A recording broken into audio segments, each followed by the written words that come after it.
So this is the artwork that I made for my Halloween artwork 2023 that I made for my podcast Instagram account.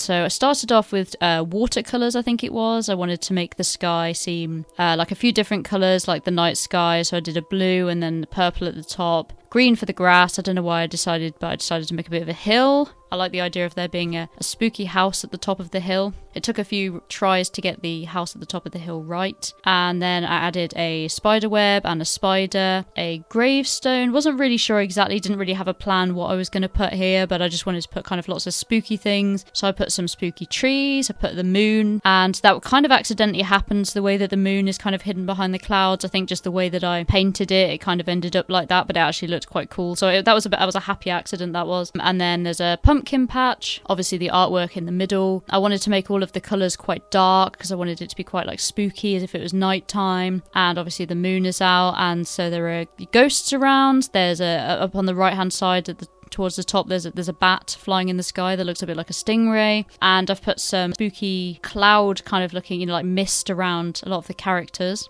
There's a path that's leading down, and it leads to the middle at the bottom as if like you're walking up the path. There's the pumpkin patch, as I mentioned. When I was looking, because I'm obviously still quite new to Adobe Fresco, I did find that you can use like a sort of rake to make it look like someone's been, raking the soil, ready to plant some pumpkins. So later on you might see that, and some orange mist around the pumpkins as well. I decided to put some more pumpkins up the path. It took me a while to get the pumpkins right, but eventually when I did, I thought about copy and pasting them, but I quite liked them looking different, so I ended up doing most of them differently. There's a ghost on a swing set, which I thought was quite cute, and then there's a spider in the top left-hand corner that's quite big, and then if you look on the swing set, the top left-hand corner of the swing set, there's like a miniature spider, which I thought was quite cute. Wasn't really sure what to do with the artwork in the middle, the podcast artwork. It wasn't really standing out enough for me. It was kind of getting a bit lost in the background, which is why it ended up being that there was a ghost holding the artwork in the middle. I put an orange border around the outside and put a bit of mist as well, just to make it a bit more obvious. I originally did have the ghost cloak as being purple, but then I changed it to red because it felt like the purple wasn't showing up enough, and I wanted it to be a different colour to the orange border, so ended up with red. So that was my 2023 Halloween artwork. Thank you for watching.